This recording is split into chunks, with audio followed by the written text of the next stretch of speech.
Hello world, Geriatric Geek here. How in the heck are you? I hope you're doing great. It's another beautiful morning here in North Las Vegas, although it is windy as heck out there. Crazy windy. So if you hear some wind noise, I'm telling you, it's windy. 30, 40 miles an hour winds. So anyway, hey, I'm glad to be here. It's Thursday, the 10th of March, 2022. And yeah, just a little explanation of what's going on in my life. I'm not going to go on and on about this, but yeah, the fact that I'm even here talking to you is a good thing because on March 1st, some of you may know, but most of you don't, I'm sure, I had to have some major surgery on my guts. I had to have part of my colon cut out. And so, yeah, I was in the hospital for 6 days. And yeah, it was not fun, and I'm still, they had to put a bunch of holes in my guts here and cut through the muscle, so I'm still in some pain, still on some medication. So if I seem kind of weird, more weird than normal, that's what the problem is because I'm still on some pain medications. But other than that, I'm doing great. I have a positive attitude about my life, and so I'm here today. We're going to talk about what I picked up, not in person. I can't even drive yet until I see my doctor next week. Through the mail, through Amazon. Thank you, Amazon. I picked up some stuff from March 8th. Yeah, and did a little movie haul. So I'm going to share that with you today, if you don't mind. And I really do appreciate you being here. Yeah. So here we go, guys. We're going. Here we go. Here we go. First up is a crazy independent movie. That's right, crazy independent movie, Easter Bunny Massacre. This used to be called Easter Killings, I think it was AKA Easter Killings when it was released somewhere else. But Easter Bunny Massacre, I couldn't refuse because look at that crazy looking artwork.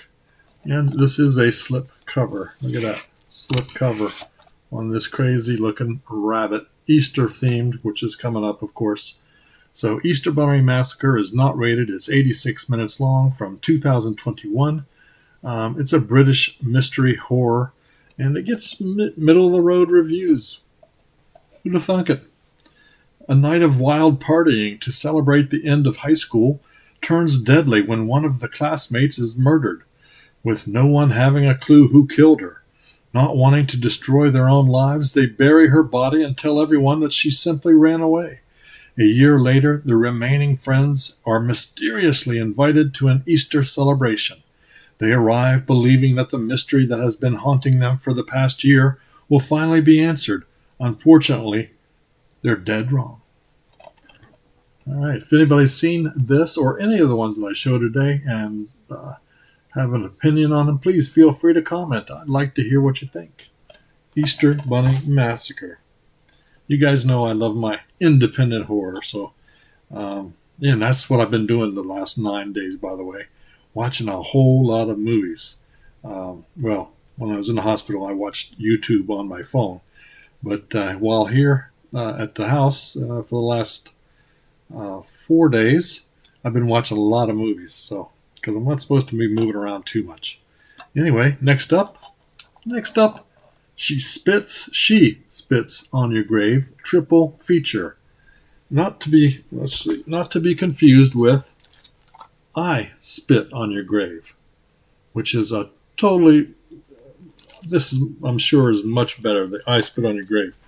Kind of a very, very tough watch there. I spit on your grave, but one of my favorite revenge films.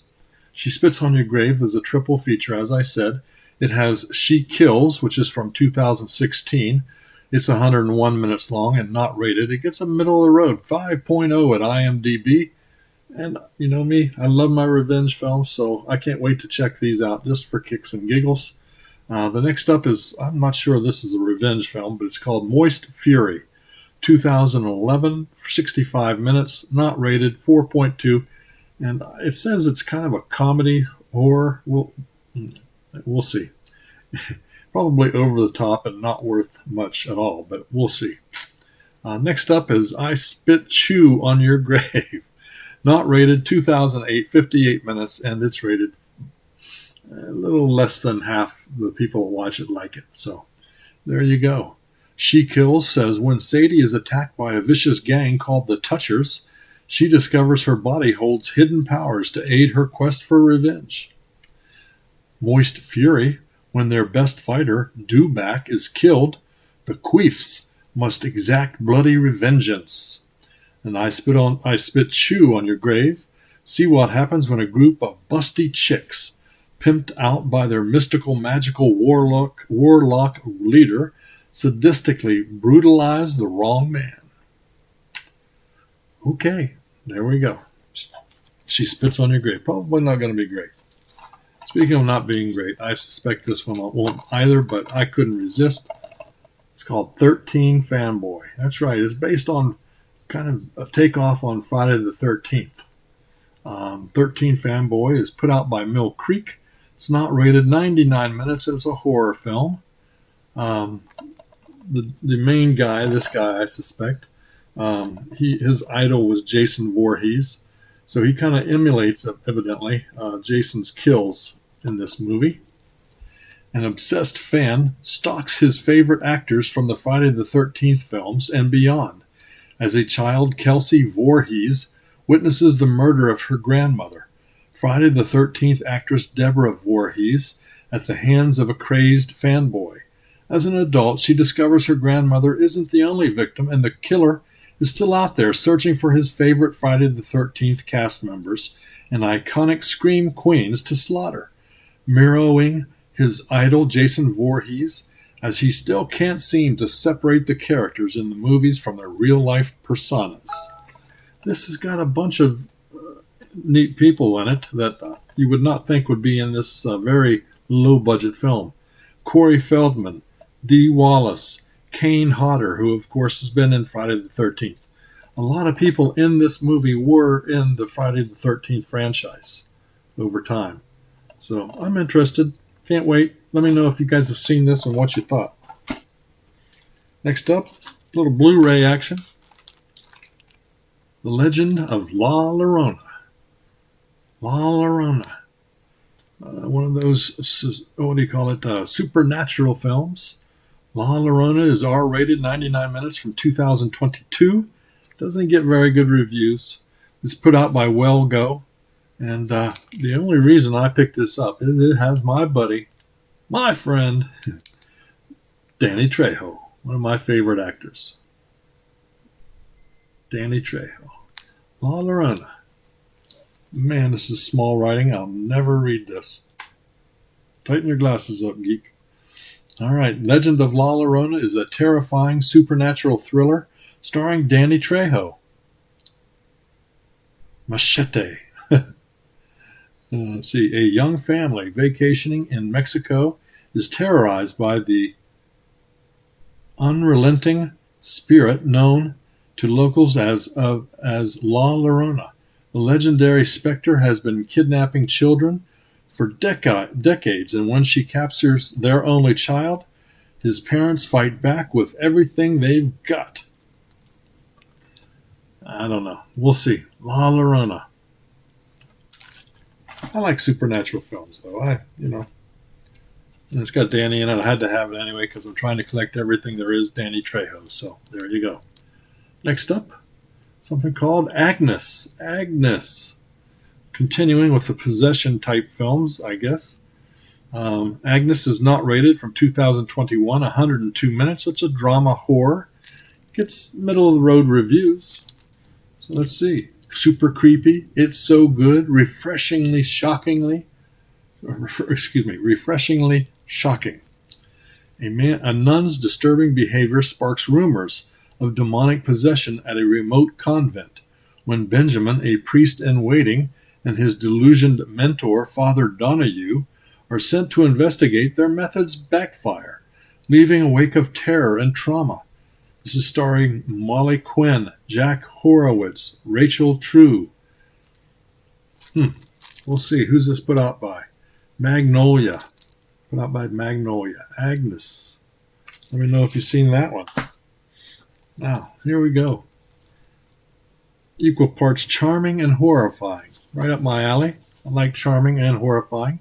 This is a nice little slipcover. I like the slip. Slippy Dippy. Silent Night. Not rated 90 minutes, 2021. It's a comedy horror, and it gets better than average reviews. This has got Keira Knightley in it. Keira Knightley from Star Wars and Phantom of the Menace. And The Hole she was in, I believe. Lily Rose Depp. Of course, Johnny Depp's daughter is in this. It's a disaster film, I think, kind of thing. Let me read a little bit. A colossally successful film about a cataclysmic comical Christmas. That's a whole lot of hard words there. Nell and Simon have invited their closest friends to join their family for Christmas dinner at their idyllic home in the English countryside. As the group comes together, it feels like old times. But behind all of the laughter and merriment, something is not quite right. The world outside is facing impending doom, and no amount of gifts, games, or Prosecco? I don't know what that is. Can make mankind's imminent destruction go away. Surviving the holidays just got a whole lot more complicated. There you go. Silent Night. Sounds creepy. We'll find out. Now, this is not something, well, it is something I got this week, but it's not something from Tuesday's releases. Everything you saw previous was a Tuesday release. This is just an addition to my Disney collection. This is a Disney Movie Club exclusive, as you can see right down here. The Hunchback of Notre Dame 2 movie collection. So the Hunchback of Notre Dame 1 and 2 was released in 2021. Hunchback 1 is really highly rated. It's probably one of my second favorite animated films at one time, behind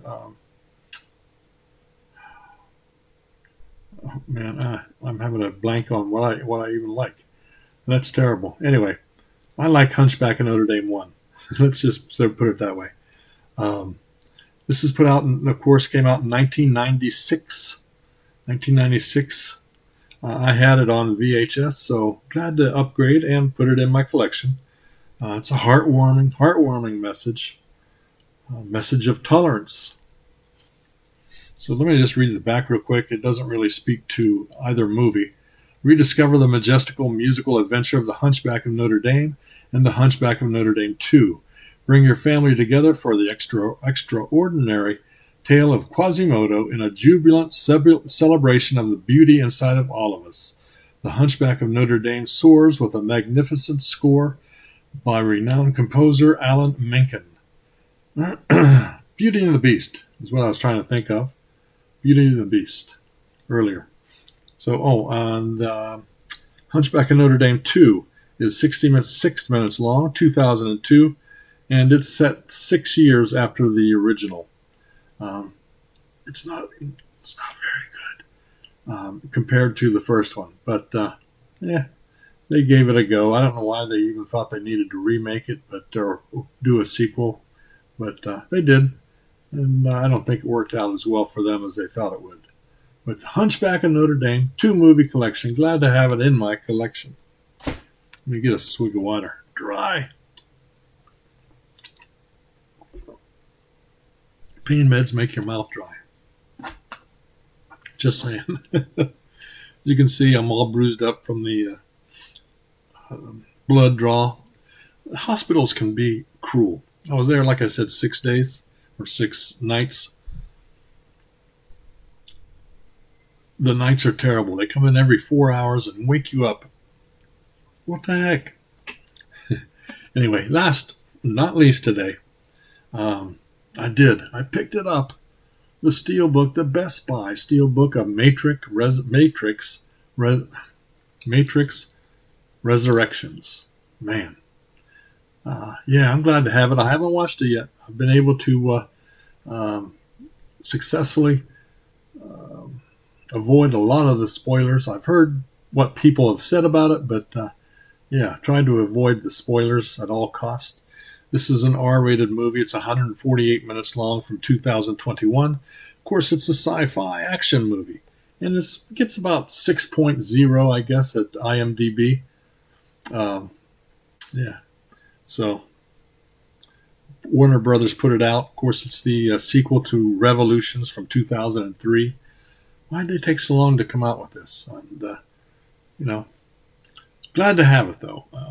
I'm a big fan of Matrix 1. The other two, not quite as much, but yeah. So anyway, let's read back real quick and we'll move on. Return to the source. Return to the world of two realities, everyday life, and what lies behind it.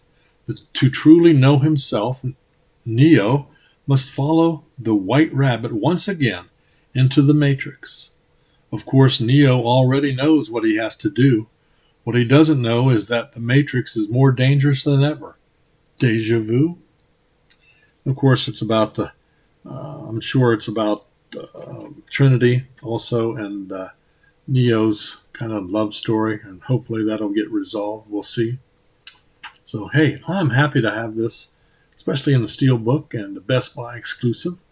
Let me know down below what you guys, if you've seen Matrix already, let me know what you thought. Don't spoil it for me, because I'm going to watch it probably, not today, but probably tomorrow. So, and I'm going to release this video tomorrow also, by the way. So Friday this will be dropping. So, hey, guys, thanks so much for all your support. I really do appreciate it. Glad to be back. Hopefully I'll be able to get out and about next week. We'll see how I feel. Yeah, I'm probably not supposed to be out and about, but I'm not one for following the rules. So anyway, that's it from North Las Vegas. If you like this video, give me a thumbs up and subscribe. I really do appreciate it. I really do. And there are more giveaways coming up, so stay tuned for that. Sorry for all the everything up and from, let's see, everything from March 1st through today, and a few extras. Were all pre-recorded unboxings, so I apologize for that, but had to be done so that I could keep giving you guys something to keep you entertained. The old Geek wants to entertain you a little bit. So, hey, that's it. Like I said, from North Las Vegas, you guys keep smiling, keep having fun, keep that positive attitude about you. Till later. Peace.